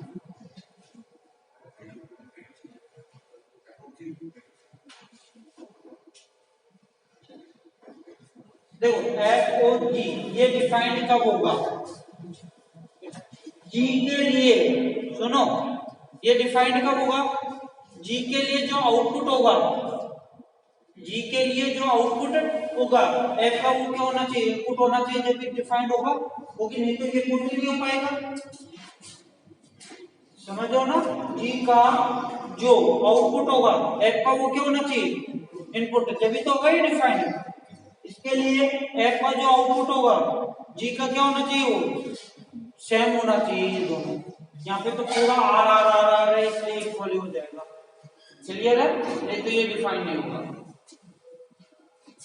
तो इसलिए कोई जो नहीं कि हर बार f और g o f डिफाइन होता है आपको उनको देख के निकाल दिया ओके और इसका आउटपुट कहां से कहां तक आएगा g का जो इनपुट होगा वो ये पूरे का इनपुट होगा नहीं होगा वहीं से तो आएगा जब ये x से इनपुट होगा तो ये पूरे का भी कहां से आएगा इनपुट यही तो होगा ये पूरे का इनपुट कौन सा होगा जो g का इनपुट होगा बोलो g का इनपुट होगा वो ही पूरे का इनपुट होगा और आउटपुट क्या होगा इस पूरे का f का जो आउटपुट होगा वो ही होगा और डिफाइन होने के लिए g का जो आउटपुट होगा f का क्या होना चाहिए वो इनपुट वो दोनों इक्वल होने चाहिए देखो ये वाली चीज है h का मतलब क्या है ये मतलब तो यहां से ये दोनों इक्वल हो गए ना ये मिड वाला होगा ना चैप्टर कंप्लीट है अच्छा ये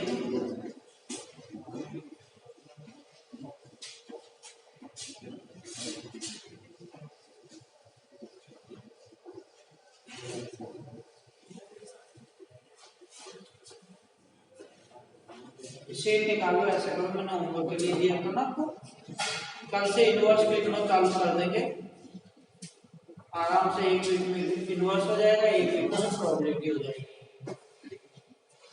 और आपका 12th का चैप्टर का क्या क्या बोल रहे हो आपका 2 चैप्टर होगा कि इनवर्स लिखना प्रोबेबिलिटी तो 2 वीक में हो जाएंगे आप भी उसके बारे में पढ़ रहा हूँ statics mathematical reasoning height and distance set and relation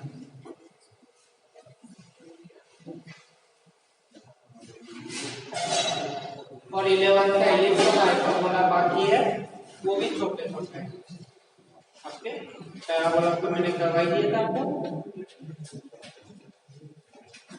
sheet निकालो जल्दी से क्या 3D की निकालो वही तो बाकी थी वही तो दिया था ना क्या ज्यादा इंटीग्रेशन की बात नहीं क्या चलो इंटीग्रेशन की निकालो पहले 30 तक करवा दिए थे 35 तक का डाउट है इंटीग्रेशन में 35 तक कोई डाउट है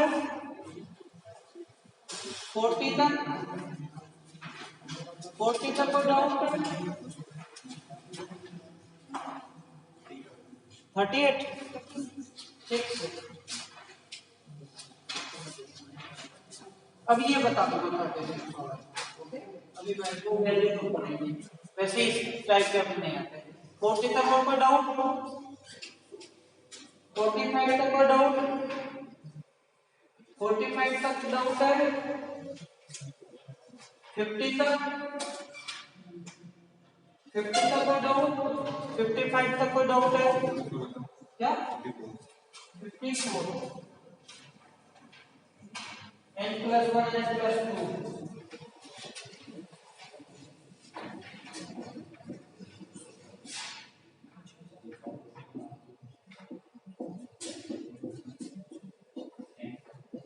लास्ट में से ये है तो मैं n plus 2 n लिख सकता हूँ, नहीं लिख सकता हूँ? तो बोलो, ये मतलब ये नहीं है।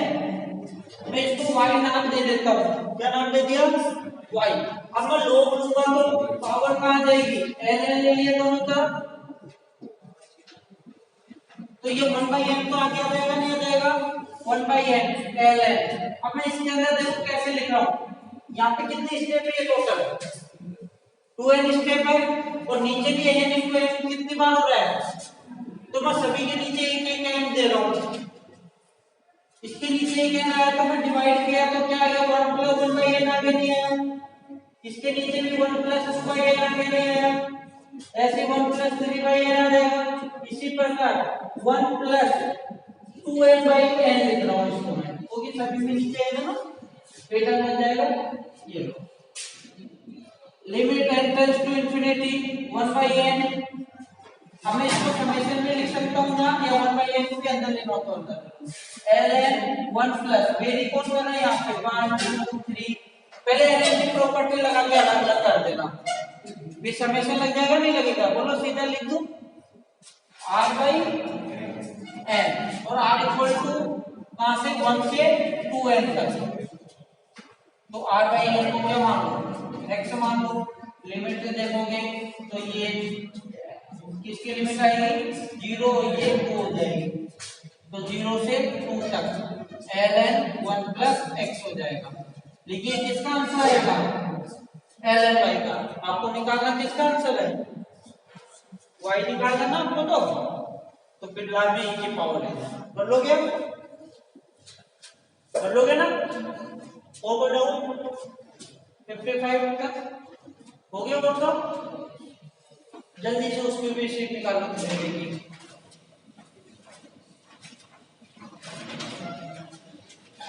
देखो वो वाले कैसा मत करना, स्पेयर वाले 2006-7 तक आए, उसके बाद भी स्कोर से हटा दिया ये स्पेयर वाले। अच्छा, वो 2006-7 तक आए हैं, उससे आगे नहीं आए कभी भी, है ना? हाँ, तो स्पेयर वाले कैसा मत करना, वो मैंने पढ़ाया था आप लोगों को। ओके, ऊपर भी बाई चांस स्पेयर का आ गया तो सर्कल का जैसे सेंटर निकालते हो ना, -3 माइनस है, वैसे क्या हो जाएगा? इसका एक और बढ़ जाएगा माइनस का, कुछ भी नाम है माइनस क्या? हाँ, रेडियस। रेडियस वहां पे क्या होता है? f square. तो इसमें क्या हो जाएगा? g square plus f square plus एक और दूसरा माइनस बाय माइनस c। पहले का आइडिया देखिए, 1 to 5 तक कोई डाउट? स्पेयर वाले में पूछना। 1 to 5 तक कोई डाउट? 10 तक कोई डाउट?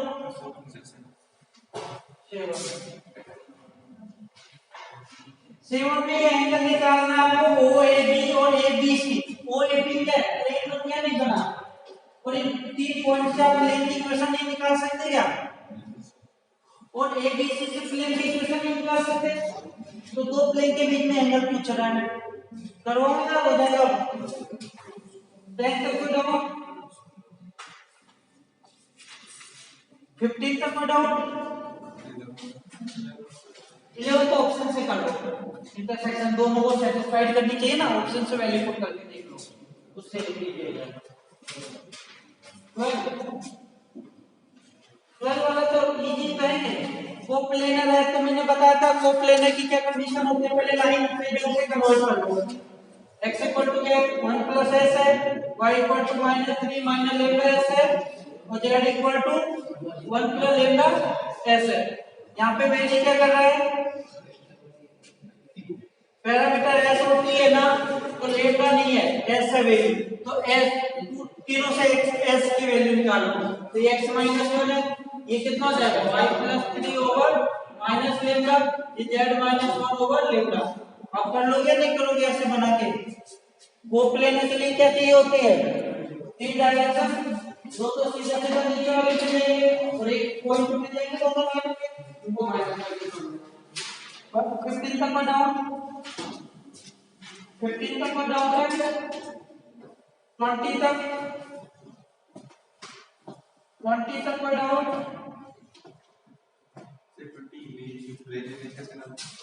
क्या 20 इमेज भूल गई है, ये पॉइंट है प्लेन के डायरेक्शन, ये लाइन की इक्वेशन निकाल दो, ये पॉइंट का है, ये डायरेक्शन रेशो के हेल्प से इस लाइन की डायरेक्शन रेशो मिल जाएगी ना प्लेन की हेल्प से, तो लाइन की इक्वेशन आएगी, दोनों का इंटरसेक्शन, इंटरसेक्शन दोनों परपेंडिकुलर हो जाएगा, फिर उसमें 25 तक कोई डाउट, 21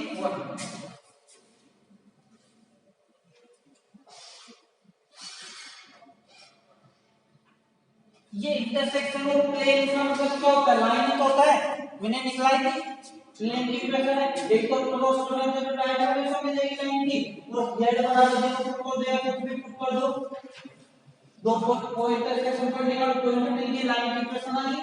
अब वो किसके, लेकिन यहाँ पे तो एंगल निकालना है, तो हमको लाइन की क्या चाहिए होंगी, डायरेक्शन रेशो से मतलब था, और उसका किसके साथ निकालनी है एंगल, एक्स एक्सिस के साथ, एक्स एक्सिस की डायरेक्शन रेशो कितना होता है 100, ये होता है 100, और इसकी डायरेक्शन रेशो निकाल लेना, दोनों का क्रॉस करके दोनों के डायरेक्शन रेशो निकल गई, एंगल लगा कर लोगे। 25 तक और note down,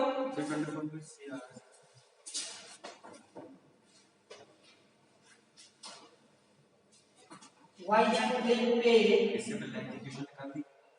line passing through the point cross the y plane, y plane पे x से 0 कर दो और आ जाएगा, कंपेयर कर लो, हां कंपेयर कर लो, ये माइनस का 13/2 होगा, ये प्लस है, हां आना चाहिए, अभी बता दूंगा, अभी बताना, और कौन सा बोलते हैं 30 में तक कोई डाउट, 30 तक कोई डाउट है, 25 में 25 लिख के रखेंगे, 3 में 3 दो है, लेकिन उससे कैलकुलेशन लेते होगा, मैंने आपको एक करवाया था, यदि दो लाइन एक दूसरे को इंटरसेक्ट कर रहे हैं तो एक उससे भी निकल जाएगा, लेकिन लेंथ होगा, मैंने ये बताया था दो लाइन एक दूसरे को इंटरसेक्ट कर रहे हैं तो एक प्लेन में तो डायरेक्शन रेशो बराबर 0 से करो, उससे कैलकुलेशन इजी होगी ना। और 30 तक कोई डाउट है, आंसर नहीं आ रहा, मैं कल बता दूंगा, अभी जो क्वेश्चन एक दे देता हूं, अभी टाइम है। 36 तक कोई डाउट है, 44 तक कोई डाउट है, 37 में ये कुछ भी नहीं है, L1 लाइन है ना, वो L2 के परपेंडिकुलर है, L1 लाइन की आपने निकाल सकते क्या, L1 लाइन गिवन तो है, ये x इक्वल टू ये गिवन है, तो ये z इक्वल टू गिवन है, तो दोनों को y निकाल के इक्वल बना दो, लाइन बनेगी नहीं बनेगी, नहीं L1 के नीचे दो लाइन है, एक x इक्वल टू गिवन है, एक नीचे z इक्वल टू गिवन है, यही एक लाइन में, एक लाइन में नहीं अलग अलग हो गया ना, तो जहां से y की वैल्यू निकालना पहले वाले से L1 की, और नीचे z इक्वल टू वहां से y की वैल्यू निकालना, और फिर y इक्वल है तो फॉर्मूला है सिंपल वाला लाइन मिलेगी, जैसे आपको चाहिए वैसे ही यहां से क्या से कर लेना, 41 नहीं हुआ, हां और कोई डाउट है किसी को, और फिर मैं कल बता दूंगा इसमें जो कैलकुलेशन से नहीं बना वो, चल ऐसे करना, वेक्टर की है ना फाइव ये कर लेना, वेक्टर वाले, ओके।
अच्छा मुझे बताओ आपको ये बात समझ में आई कि नहीं तो सीन क्यों बने? इसमें किसी को डाउट हो तो सीन क्यों बने उस डायग्राम में? इंटेंसिटी और वेवलेंथ के बीच में अपन ने ग्राफ बनाया इसमें तो पीक अपन ने बनाया वो क्यों बने? भाई अपन शुरुआत में कैसा सोच रहे थे कि इलेक्ट्रॉन आएगा मटेरियल से टकराएगा तो क्या होगा? डीएक्सलेट होगा और इलेक्ट्रोमैग्नेटिक वेव क्या जनरेट होगी उसको अपन क्या बोल देंगे? एक्सरेज। और जब बाद में अपन ने और स्टडी की तो मुझे पता लगा कि कुछ इलेक्ट्रॉन कैसा कर रहे हैं साथ में कि इनर सेल के इलेक्ट्रॉन क्या कर रहे हैं? हटा रहे हैं, उससे आउटर सेल के इलेक्ट्रॉन का क्या हो रहा है? ट्रांजिशन हो रहा है जिससे अपन को फोटोन मिलेंगे। तो फोटोन की एनर्जी यदि एक्सरेज की एनर्जी की रेंज में तो उसको मैं क्या बोल रहा हूँ? एक्सरेज। तो देखो कोई कोई वेवलेंथ अपन की ऐसी होती थी जिसमें मुझे एक्सरेज दो तरीके से मिल रही थी, एक तो डायरेक्ट तरीके से और दूसरा ट्रांजिशन से। तो जिन वेवलेंथ पर मुझे एक्सरेज दो तरीके से मिल रही है वहां पर इंटेंसिटी अचानक क्या हो रही है? अपन की इंक्रीज हो रही है। तो इंटेंसिटी जो इंक्रीज हो रही है उसको मैंने इन सीन से बताया, ठीक है ना? क्लियर ये वाली बात? तो मैंने जो ये ग्राफ बनाया था आपको तो इस तरीके का ग्राफ बनाया देखो। तो ये जो मैंने सीन बनाए ये वाले ये क्यों बनाए? क्योंकि इस वाली जगह पर जो अपन की λ1 वेवलेंथ है और इस वाली जगह पर जो अपन की λ2 वेवलेंथ है, तो λ1 वेवलेंथ की जो अपन को एक्सरे मिल रही है वो दो मेथड से मिली है, एक तो ट्रांजिशन वाले से और एक डायरेक्ट वाले से। ऐसे λ2 की जो अपन की एक्सरेज है वो भी अपन को कितने मेथड से मिली है, दो मेथड से, एक तो ट्रांजिशन वाले से और एक डायरेक्ट वाले से, इसलिए यहाँ पर इंटेंसिटी कैसी है, ज्यादा। क्लियर है वाली बात? अब देखो, अब मैं आपको ये बता रहा हूँ कि माना कि ये कोई एटम है, ये न्यूक्लियस हो गया, ये के सेल हो गई, ये एल हो गई और ये कोई एम सेल हो गई। अब ये जो अपन का एक्सटर्नल इलेक्ट्रॉन आया था उसने माना कि के सेल से इलेक्ट्रॉन को क्या हटाया, मतलब जो पॉइंट क्रिएट हुई वो कहां पे हुई, अपन की के सेल में। अब देखो के सेल के इलेक्ट्रॉन को कौन कौन आके बढ़ सकते हैं, ये एल सेल का इलेक्ट्रॉन भी आ सकता है और एम सेल का इलेक्ट्रॉन भी आ सकता है। देखो एल सेल पे यदि इलेक्ट्रॉन आएगा उस टाइम जो फोटोन रिलीज होगा तो उस फोटोन की एनर्जी इस वाले फोटोन से मुझे बताओ डिफरेंट होगी या नहीं होगी, होगी। मतलब इस वाली कंडीशन में जो अपन की एक्सरे निकलेगी और इस वाली कंडीशन में जो एक्सरे निकलेगी वो दोनों कैसी होंगी, अपन की डिफरेंट। तो इंटेंसिटी और वेवलेंथ के ग्राफ में मुझे इन एक्सरेज को क्या है बताना है कि वो कहां पर है। तो उसके लिए मैंने आपको क्या बताया था, देखो कि माना कि ये अपन की के सेल हो गई, ये एल, ये एम और ये एन। तो नाम कैसे दिए थे मैंने कि के सेल में यदि अपन की पॉइंट है उसको एल सेल का इलेक्ट्रॉन यदि भर रहा है तो इसको मैंने क्या नाम दिया था, इस वाली एक्सरे को के अल्फा। और इसी पॉइंट को यदि इस वाली सेल का इलेक्ट्रॉन भर रहा है तो उसको मैंने क्या नाम दिया, के बीटा। और ये भर रहा है तो इसको मैंने क्या नाम दिया, के गामा। ऐसे जब पॉइंट यदि अपन की कहां पर है, एल में, और इसको ये इलेक्ट्रॉन आगे भर रहा है तो इसको मैंने क्या नाम दिया, एल अल्फा। और ये आगे भर रहा है तो इसको क्या नाम दिया, एल बीटा। ऐसे अगला आ रहा होगा तो इसको क्या नाम दे दूंगा, एल गामा। अब इंटेंसिटी और वेवलेंथ वाले ग्राफ में मुझे के अल्फा को बताना है कि वो कहां पर हो सकता है, के बीटा को बताना है कहां पर होगा, ठीक है। ऐसे एल अल्फा को भी बताना है और एल बीटा को भी मुझे क्या है बताना है। तो मुझे एक बात बताओ कि यदि मैं ये जो के अल्फा, के बीटा और के gamma, L alpha L beta है, इनकी एनर्जी का यदि मैं क्रम लिखूं तो कैसे लिखूंगा, के बीटा और के अल्फा में से किसकी एनर्जी ज्यादा होगी बताओ, के अल्फा और के बीटा में से किसकी एनर्जी ज्यादा होगी, के बीटा की। भाई हाइड्रोजन के लिए देख लो, इन दोनों का डिफरेंस कितना होता था, 10.2 और एक का कितना होता था, 12.09। तो डिफरेंस के बराबर ही तो एनर्जी होगी। तो मैं ऐसा लिख सकता हूं क्या कि एनर्जी ऑफ के बीटा इज ग्रेटर देन क्या होगी, एनर्जी ऑफ के अल्फा। चलो lambda alpha sorry L alpha और एल बीटा में से किसकी एनर्जी ज्यादा होगी, एल बीटा की। तो इन दोनों की एनर्जी के यदि मैं लिखूं तो क्या होगा, energy of L beta is greater than क्या हो जाएगी, एनर्जी ऑफ एल अल्फा। अच्छा मुझे तो इन चारों की एनर्जी का यदि मैं सीक्वेंस लिखूं तो कैसा होगा, सबसे ज्यादा एनर्जी किसकी होगी, के बीटा की। तो देखो ऐसा लिख सकता हूं क्या, एनर्जी ऑफ के बीटा इज ग्रेटर देन, उसके बाद किसकी होगी बताओ, के अल्फा की। तो एनर्जी ऑफ के अल्फा इज ग्रेटर देन उसके बाद एल बीटा की। तो energy of L beta is greater than energy of L alpha. ये तो चारों की एनर्जी का क्या हो गया पता सीक्वेंस। बताओ यदि मैं वेवलेंथ का सीक्वेंस लिखूं तो क्या होगा, उल्टा हो जाएगा।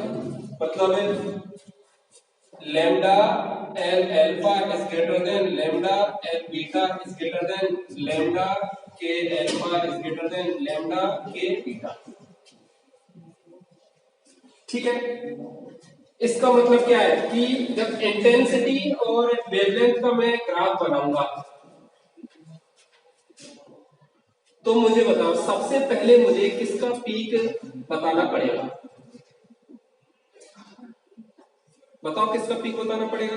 भाई जिसकी वेवलेंथ कम है उसका पीक सबसे पहले आएगा। सबसे कम वेवलेंथ किसकी है, के बीटा की, तो सबसे पहले जो पीक बनेगा वो किसका बनेगा? के बीटा का। अच्छा, उसके बाद किसका पीक बनेगा? के अल्फा का। उसके बाद किसका पीक बनेगा? एल बीटा का। उसके बाद किसका पीक बनेगा? एल अल्फा का। चलो ये तो मुझे पता लग गया कि किसका पीक कहां पर बनेगा ग्राफ में। अब इंपॉर्टेंट बात है कि सबसे बड़ा पीक किसका होगा, सबसे छोटा पीक किसका होगा। तो मुझे बताओ सबसे बड़ा पीक किसका होगा?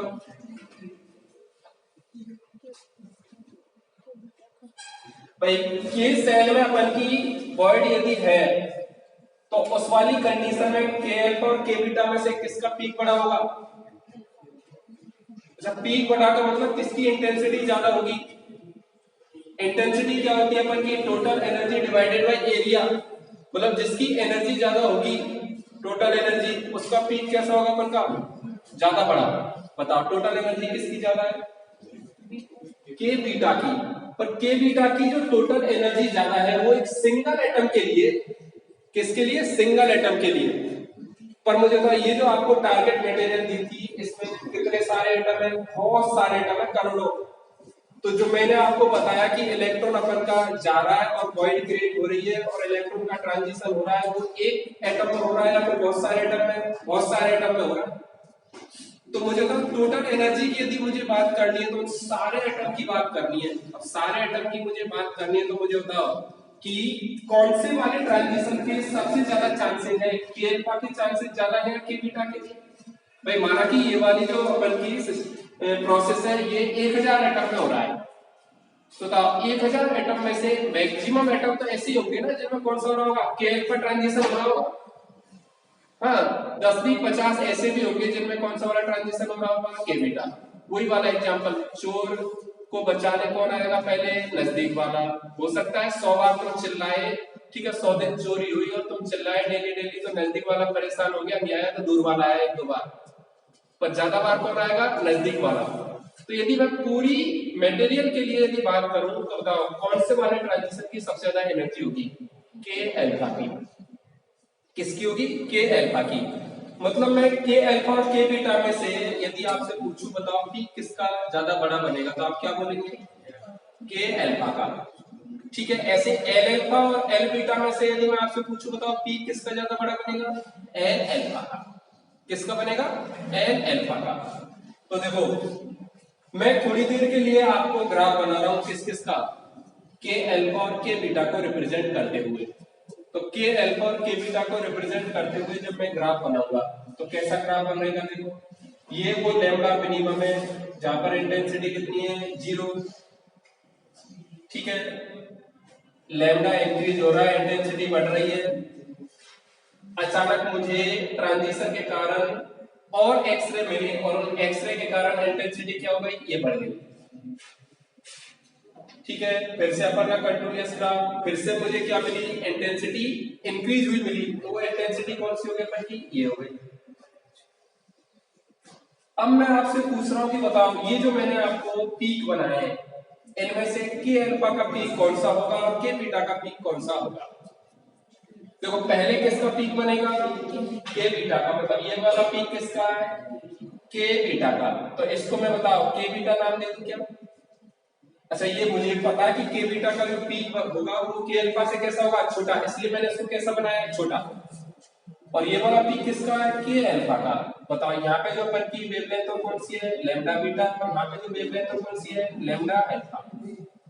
तो के बीटा और के अल्फा को डिसाइड करते हुए जब मैंने ग्राफ बनाया तो अपन का ग्राफ कैसा बना? इस तरीके का।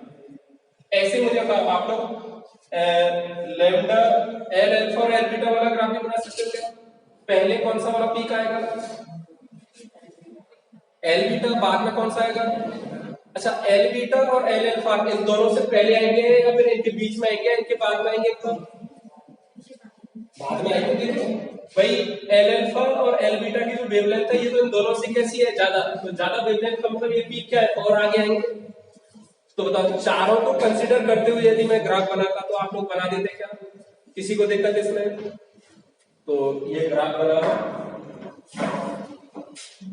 छुट्टी नहीं है, यथा समय पर विद्यालय संचालित होगा, लड़का के क्या तो छुट्टी थी सर, प्रकाश कर दी जा रहा है ना।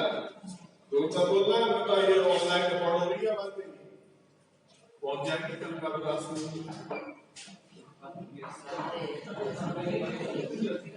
तो सबसे पहले तो अच्छा ये वाला डायग्राम बना लिया था आपने, बना लिया, और ये एनर्जी और इनका क्रम लिख लिया, नहीं लिखा तो ये लिख लो।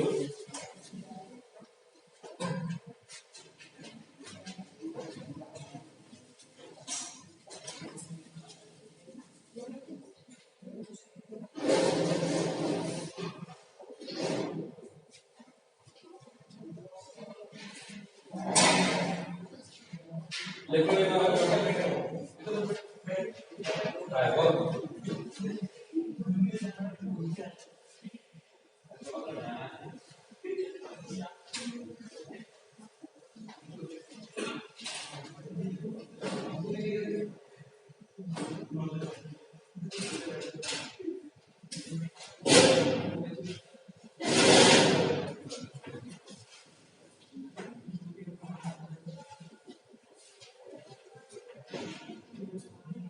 ये एनर्जी का क्रम बनाने के बाद ये वाला डायग्राम बना लेना है के अल्फा और के बीटा के लिए, ठीक है।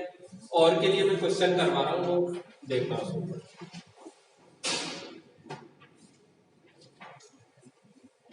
मुझे बताओ आपको ये डायग्राम बनाना आया या नहीं आया?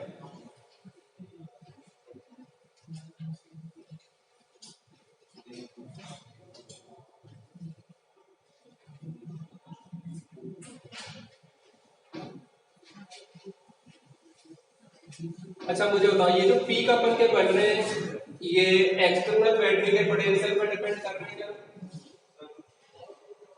पीक जो अपन के बन रहे हैं वो एक्सटर्नल बैटरी के पोटेंशियल पर डिपेंड कर रहे हैं क्या? बताओ।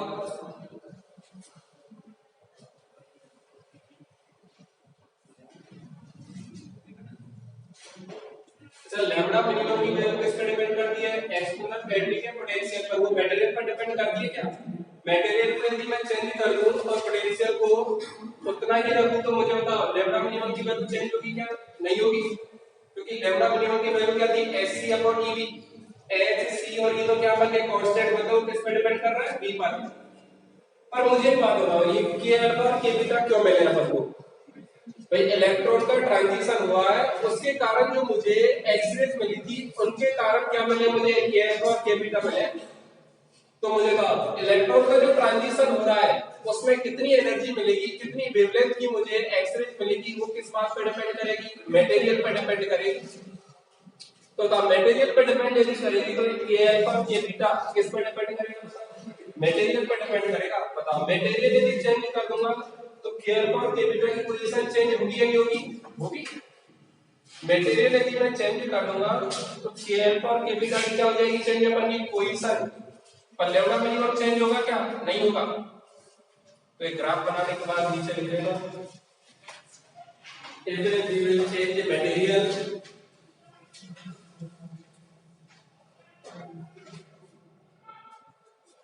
if we will change this material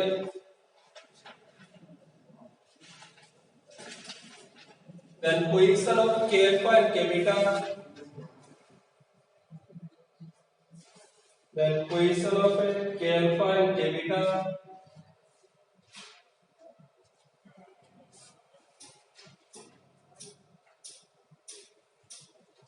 also change। ये बात आपको क्लियर होनी चाहिए।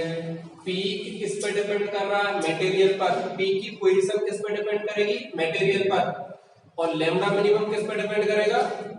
पोटेंशियल पर। वो मटेरियल पर डिपेंड करेगा क्या? नहीं करेगा। चलो क्वेश्चन करके बताओ।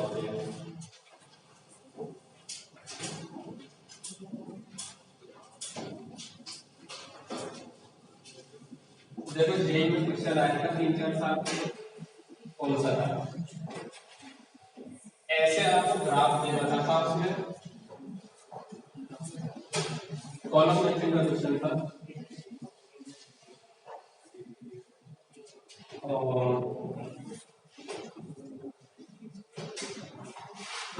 वो ग्राफ कैसा था देखो आपका,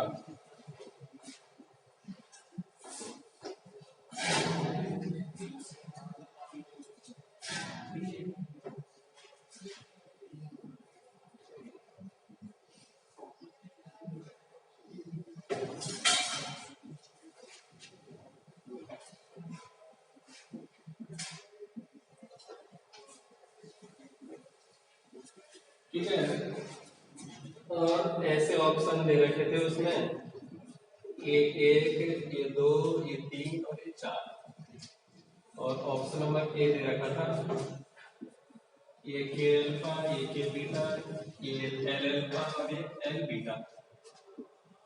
बी दे रखा था अपन का ये एल अल्फा, ये एल बीटा, ये के अल्फा और ये के बीटा, और सी दे रखा था अपन का के बीटा, के alpha, L beta, L alpha, और डी दे रखा था अपन का डी का शुरू।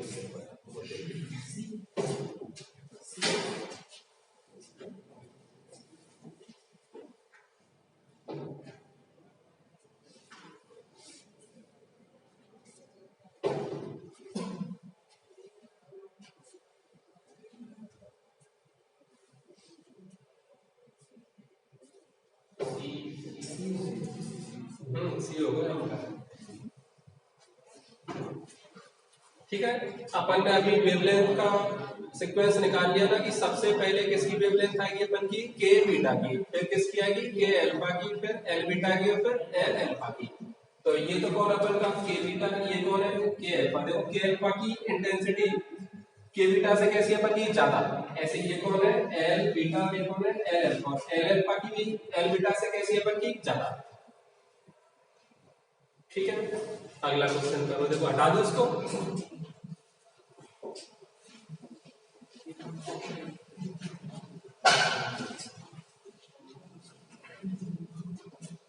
करें।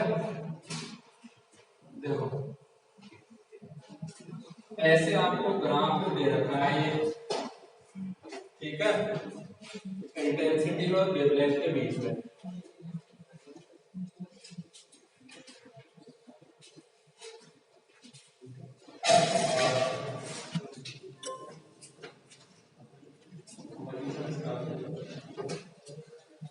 चलो एक आपको ये वाला दे रखा है, देखो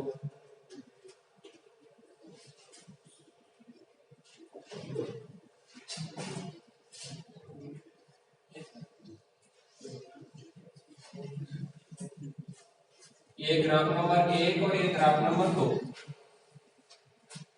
ये जिस पोटेंशियल पर बनाया उसकी वैल्यू है V1 और ये जिस पर बनाया उसकी वैल्यू कितनी है V2। ये जिस मटेरियल के लिए बनाया उसका परमाणु क्रमांक कितना है Z1 और ये जिस मटेरियल के लिए बनाया उसका परमाणु क्रमांक कितना है Z2। तो क्वेश्चन नंबर 1 है इसमें कि V1 और V2 पर कमेंट कीजिए। कोई 3-4 ऑप्शन दे रखा है आपको, V1 is greater than V2, ये सब ठीक है। और क्वेश्चन नंबर 2 अपन का Z1 और Z2 पर आपको क्या करना है कमेंट करना है। और ऐसे ऑप्शन है Z1 बराबर Z2, Z1 is greater than Z2। Z क्या अपन का एटॉमिक नंबर लिख लिया ना, Z क्या अपन का एटॉमिक नंबर है।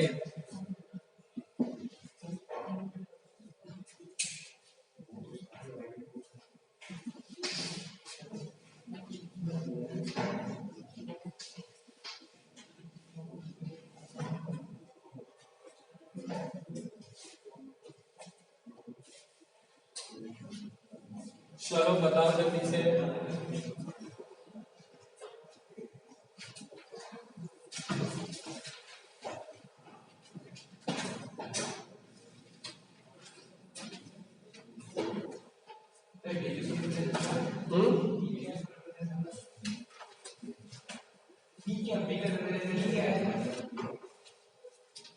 बी, हाँ ये बी पोटेंशियल है। तो ये जिस पोटेंशियल पर बनाया था वो कितना है V1 और ये जिस पोटेंशियल पे ये ग्राफ बनाया वो कितना बनेगा V2।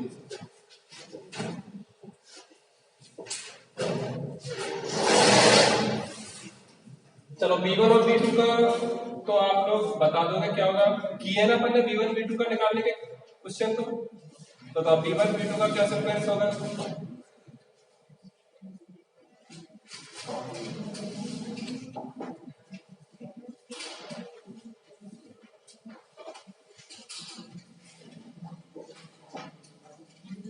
बताओ बताओ।